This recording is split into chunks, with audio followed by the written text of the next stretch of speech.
welcome to A Taste of Anthropology. With me, Professor Burlingame. I am coming to you live, large, and in charge from Gotham City. It has been to my increasing delight and excitement that I've begun to witness a more broadly public discussion on birth here in America. Mother mortality rates in America have especially been taking center stage in these discussions. As you may or may not already know, the U.S. has one of the worst mother mortality rate outcomes in the world amongst industrialized cultures. In fact, the U.S. has some of the worst birth outcomes in general in the industrialized world. In truth, this has been the case for more than 40 years, but seeing it, even if just a little bit, in the country's current zeitgeist, makes me happy, because the first step in dealing with any issue is to recognize that it exists in the first place. Whether through race, class, or gender, culture has a huge impact on how birth works in America. This is why I've made this podcast. My hope is that it will encourage Americans in general, as well as those Americans giving birth or those helping birth to happen, to view human birth in an expansive way that will suggest solutions to our problems that haven't really been tried or supported before. To paraphrase Einstein, we really can't solve a problem with the exact same mindset and attitude that created it to begin with. Now, birth seems to be completely biological. After all, the process of creating, gestating, and birthing a new human life is very much experienced in the body. I'm certainly not going to argue in this podcast that this is not true, but I am, as an anthropologist, going to encourage you to understand how birth is biological as well as cultural, as is true in many areas of human life. One of those ways that reveals the cultural aspect of human birth is that it is a rite of passage. As a human universal, rites of passage are found in every human culture and through time. Yet, even though this is true, rites of passage can be done differently from culture to culture and through time. Birth as a rite of passage is no different. In the 1950s and 1960s, British anthropologist Victor Turner named 3 stages or phases that all rites of passage, regardless of their differences, consist of. These stages can be used to describe and compare all rites of passage across cultures and through time. His stages are separation, liminality, and incorporation. In the separation phase of a rite of passage, the initiate, or individual going through the rite of passage, is taken away from their everyday lived life. Sometimes this separation is temporary, as in they may be expected to go somewhere away from their life for a brief period of time.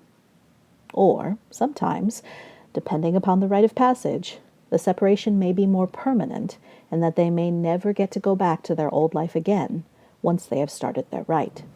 In the liminal phase, the initiate is not who they once were before they started their rite, nor are they who they will eventually become after their rite is over. They are in an in-between state of identity. The word liminal is from the Latin, and it means threshold, or the sill of a doorway. If you think about walking through a door, you can better understand what the liminal stage means.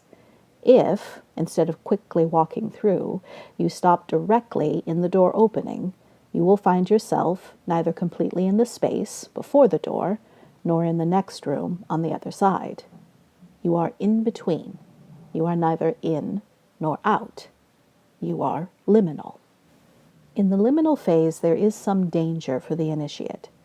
Being without recognizable identity means being without the norms and rules associated with human cultures.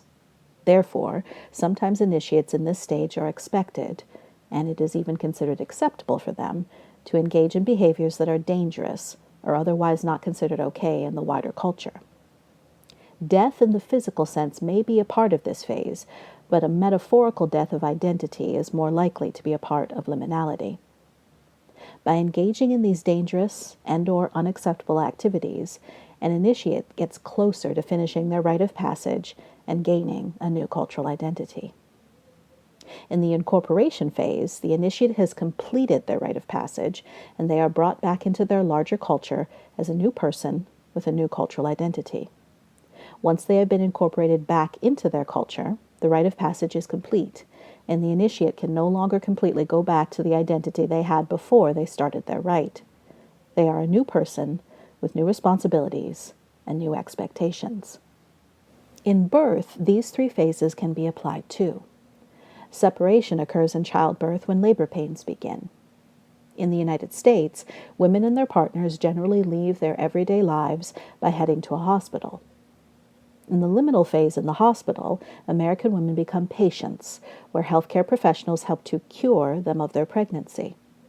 They are not what they once were before entering the hospital, nor are they what they will become once they leave the hospital.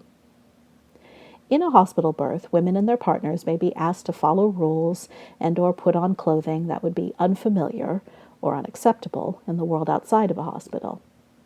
Newly met strangers are allowed to do genital exams, underwear is removed, and hospital gowns are donned. Leaving the room may be frowned upon or even prohibited. During active labor, drugs may be administered, and areas of the body of the laboring woman may be cut. Once born, babies may be removed from the room by newly met strangers for testing and to clean them before they are brought back to their mothers. The incorporation phase begins when the woman leaves the hospital with her new baby to return to her life before the birth. She is a parent. The baby is a child, daughter, son, grandchild, etc.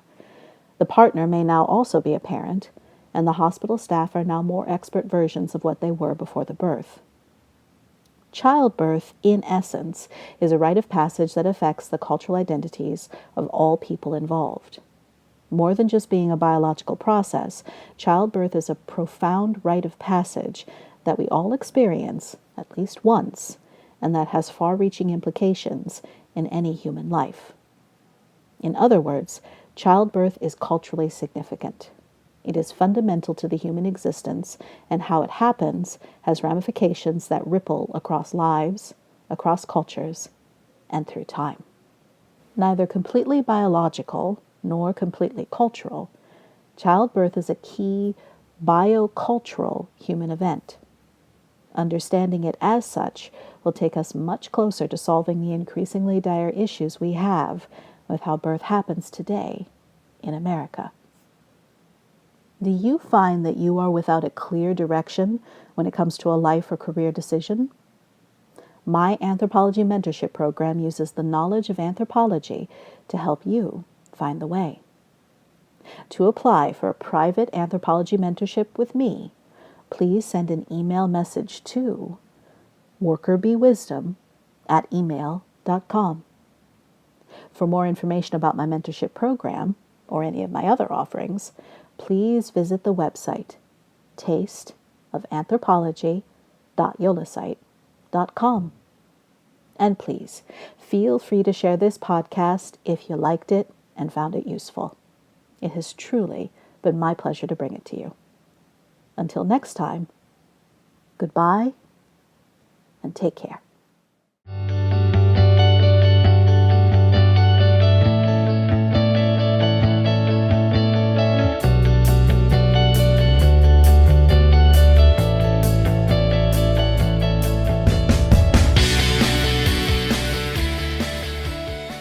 Hello and welcome to A Taste of Anthropology with me, Professor Burlingame. I am coming to you live, large, and in charge from Long Island Sound. If you listen to my podcast on birth as a rite of passage, then understand that this podcast about death as a rite of passage is a companion piece to it. In fact, I've often stated that birth and death are the most universal of the universals known as rites of passage. What I mean by that is that all humans are born and all humans die, so all humans must go through these rites of passage at least once. This is not always true of every other type of rite of passage. Even so, here in America, we tend to have a general uncomfortable feeling around the subjects of birth and death. They may be inevitable for humans, but that doesn't mean that Americans have to like them. And quite frankly, collectively, Americans do not. In the case of both birth and death, we tend to try to isolate them from our everyday lived experiences, preferably in a hospital. And we prefer to view them with a certain sense of mystery, even as we try to explain them away through reductionist biological and medical terminology. Yet, as rites of passage, both birth and death are key rites through which even American humans go to gain a cultural identity that is meaningful to the people who know us and/or love and care about us. Birth and death are not simply isolated incidents that affect only those going through them. They each have a big impact on our entire culture, and they help us define what it means to be alive, a human living a human life. So, how is death a rite of passage? You may recall from the Birth Rites podcast, and I will encourage you to go listen to it if you haven't done so already, that British anthropologist Victor Turner named and defined 3 phases that characterize any rite of passage: separation, liminality, and incorporation.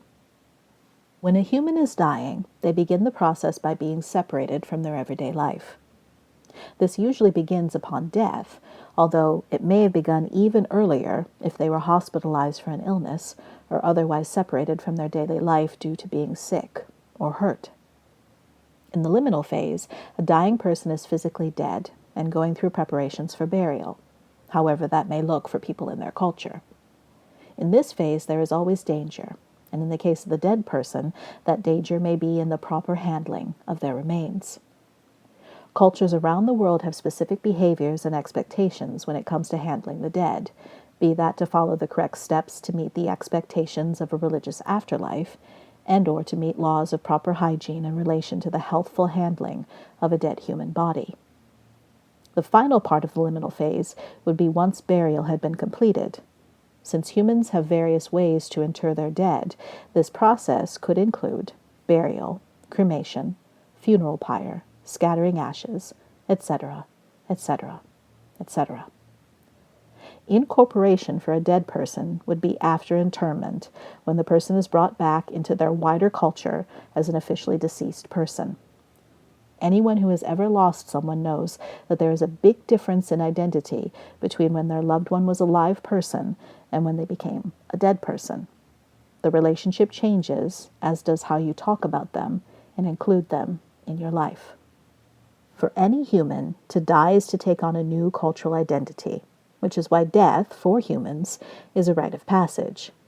It is a significant rite of passage because, like birth, it is a rite that we will all go through eventually. To be born human is to also die human.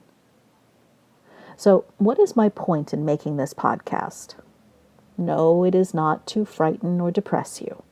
As I've stated numerous times before, in numerous ways, I do the work that I do, and I provide it to find people like yourself so that you can understand other people better, and as a result, also understand yourself better. Knowing how death is not simply the end of physical life, but also a rite of passage significant to those who survive, is one step in gaining deeper meaning into the inevitable deaths that you will encounter and that others on this planet will encounter too. It is a part of our shared humanity, and a focus on what we share is meaningful if you want to understand others and yourself better than you do now. It is then up to you what you do with this insight and how you use it to improve your life and the lives of those who may be your responsibility. To know more about human death is to know more about human life, and we can all benefit from this kind of insight. Have you missed out on going with me in May 2019 to Bali for my annual anthropology retreat? Well, if you're in the New York City area or can get yourself there, I want to give you a heads up about 2 upcoming anthropology workshops I will be running live in the fall in NYC. Details are still coming together, but these will be exclusive workshops that will cover romance and leadership, and I know you'll definitely want to attend. If you haven't done so already, please join my newsletter e-list for the most up-to-date information on these workshops as they become available. To join, and for more information about my other anthropology offerings, please visit the website tasteofanthropology.com. www.yolasite.com. And please, feel free to share this podcast if you liked it and found it useful. It has been my pleasure to bring it to you. Until next time, goodbye and take care.